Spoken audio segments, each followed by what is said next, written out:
It's clear that mainstream media excludes diversity.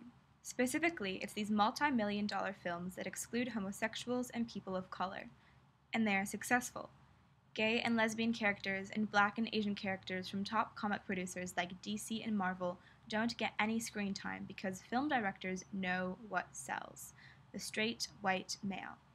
Any role played by a woman or person of color is merely a supporting role and acts to enforce the superhero's masculinity and straightness.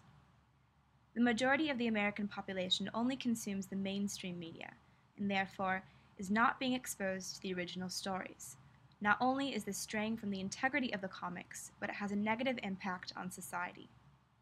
When we asked our peers if they knew of any gay superheroes or superheroes of color, we got a chorus of ums.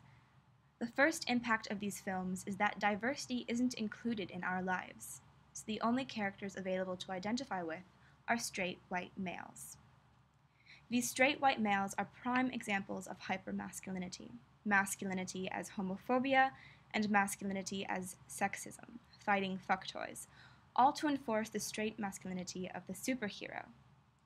A frequent result of identification is imitation. These films simultaneously enforce homophobia and sexism.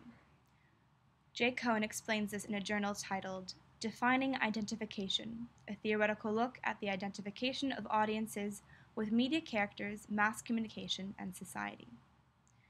Identification and imitation are similar, but separate responses an audience member may have to a character in the media. Identification is more of an internal process, while imitation becomes an outward action.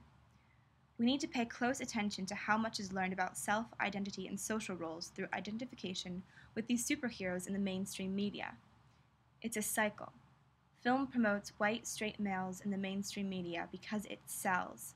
The population consumes this, and then what it represented in films is reflected in people's lives: masculinity as homophobia, and sexism and racism.